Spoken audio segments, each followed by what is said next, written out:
Polygon count. In this video, you'll see multiple ways to cut down the polygon count in your scene.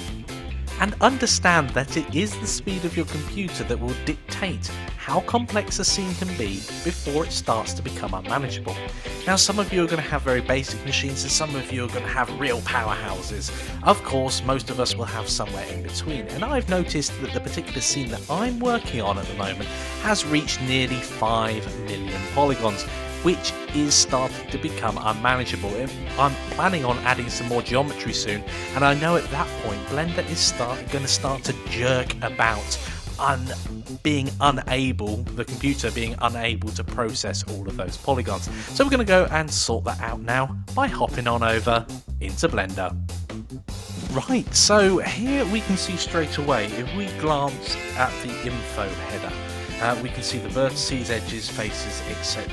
that we've got going on here. Now at the moment, if we focus on the triangles, that's the number of polygons that this particular item splits up into. It's 170. Now, that is because the other layers are hidden, so that shows us the first thing that we can do with our model is only show the bits we need to work on. So if I hop out of object mode, you can see that the total is 170 in this particular scene. If I go and have a look at this one here, it's 4.8 million. And it is starting to get a little jerky, and the number of polygons is mainly, it's mainly this array modifier of the pillar, which just gone absolutely crazy.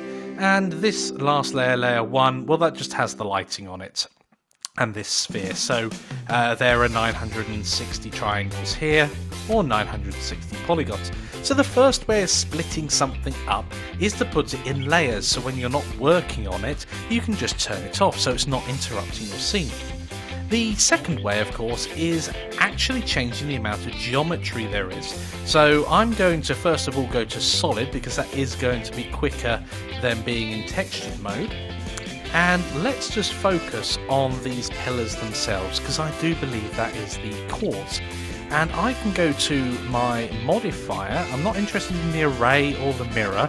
That's simply a multiplication of all of this lot.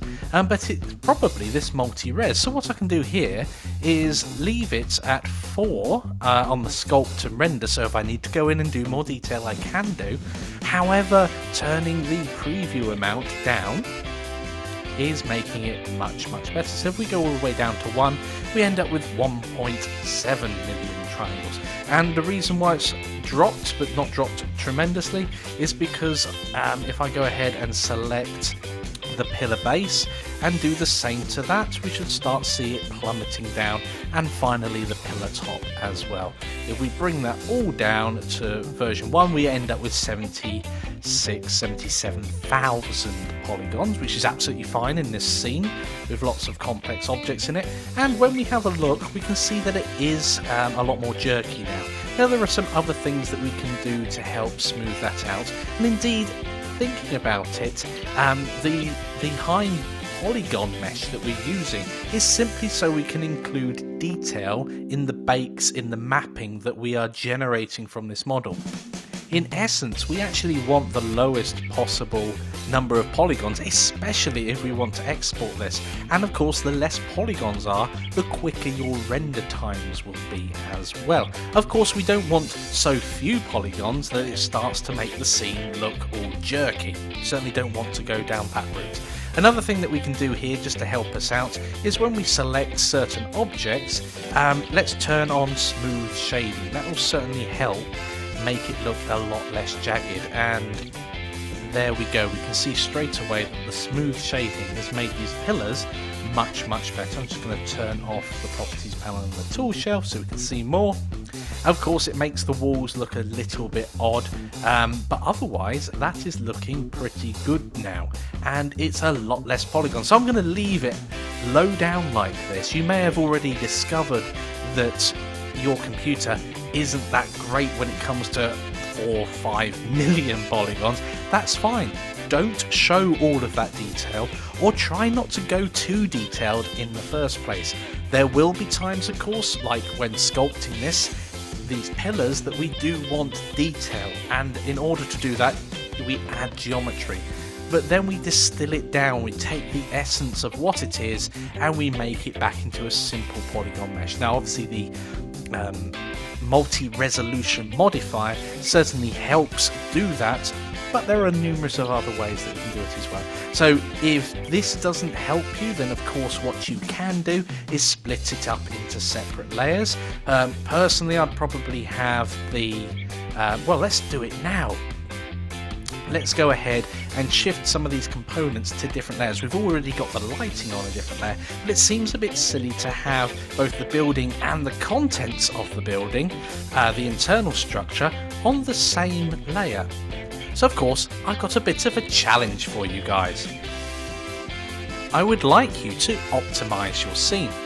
So use a combination of layers and low detail to lower the polygon count in your scene. Make sure it runs smoothly when switching the viewport to texture and material mode. Mine was certainly lagging about. The simple test is you start orbiting your scene, hold down that middle mouse button and move around. Does it move smoothly? If not, is there any more optimization you can do? Pause the video now and go and optimize your scene. Okay guys, welcome back. I'm going to go ahead now and optimize my scene a little further. Right, so there is no right or wrong way of doing this. It all depends on the project you are doing and how your mind works. So at the moment, what I can definitely say is I don't want all of the building components to be on the same layer. Oh, look at that, I've only applied smooth texture to one wall. Never mind. We can go about and sort that later on. Now, the building itself, the floor plane, I definitely want on one layer. Now I'm going to use the layer options down here, and then I'm going to go into the layer management tool and actually name them appropriately as well. So I want to move this one at the bottom. I'm going to move it to this layer here. Obviously it will disappear from view because the layers aren't turned on at the moment. I want to move the rest of the building. I'm going to have to go around and select the rest of the building. I think that's everything. Of course it's mirrored. I think I've got everything there. We'll soon find out. And I'm going to move that to this layer here. Now there are some other things, but that's okay because we can click on them and also move them to the same layer. Okay, so then we've just got our pillars, and I'm going to loop this just the pillars here. Have a look. There's pillars and 2 light portals. So the light portals are on the wrong layer. They need to be on layer 1. So let's select both of those and move them to layer 1. Okay, and there's a sun lamp here. Let's also move that to layer 1. So all of this organisation really helps you work out what's going on. Now I can have the pillars and the floor turned on. In fact, what I'll probably do here is have the... Oh, didn't need to move that. Grabbing things, moving them about. I wanted to select the roof, and I'm going to put the roof on a separate layer, and that means I can actually look into the building. In fact, the roof and this wall. Again, that may seem like an odd option at the moment, but I think that having the roof and that wall is, well, it's restrictive when just trying to work around my model. So moving it out of the way certainly helps. And then I can bring these things together. Now the pillars themselves, we've got the pillar tops on one layer and the rest of the pillars on layer 2. So let's go ahead here and select these pillar tops. There we go, and move them to layer 2, and there we go. So I'm quite happy with that. Now I can turn on individual layers and work out what's going on. It's certainly going to be a lot easier to manage as well. So finally we go into the layer management, and of course name these appropriately because now they're completely out. So what's on layer 1? That's all of the lighting. So let's go in and call that lighting. Badly spelling, of course. There we go, there's lighting. What's on pillar 2? Oh, that is still the pillar, brilliant. Layer 3 is a small plane. Now that's what we were working on earlier with the texture, sorry. So in that case, I'm just going to call that texture, and of course that may change later on. All of this is fluid, you can change it as much or as little as you like. Okay, so none there, so I think we're then down on layer 11. Okay, so that's the church floor. Again, naming is very useful if you can get it right. Church walls. And this final one, I believe, is the roof and front. So roof and front wall. and there's nothing else. Of course, we can turn it all on by going down here and clicking the eye, and there we go, we've got everything on. Now, it is already optimized, being quite low on the multi-resolution, but I'm going to now go in, especially on these pillars, so let's do the pillar base and just turn it up by 1 on the preview, and that should give us a total scene of 300,000. Again, that's absolutely fine, it's moving around quite smoothly.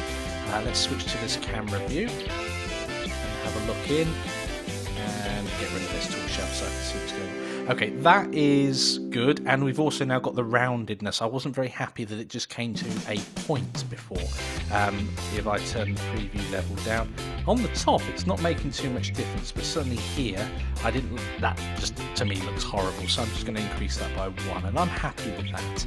Now that we've got all of the pillars done, we just need to make sure that it works and is quite smooth when we're in texture mode. Now, apart from that front wall, so I'm going to go and turn that roof and front wall off so I can just move around. There's not very many polygons, so I can still make a judgment call. That's moving around absolutely fine on my computer, so I'm really happy with the result there. It's certainly a lot more usable than it was beforehand. It was jerking around quite a bit. Hope you've done well optimizing your scene. Did you come up with a different structure for organizing your parts? Obviously there's more to go in this church, so we can utilize all of the other layers we've got as well. How many layers do we have? We've got 20 layers. Perfect. See you guys in the next lecture.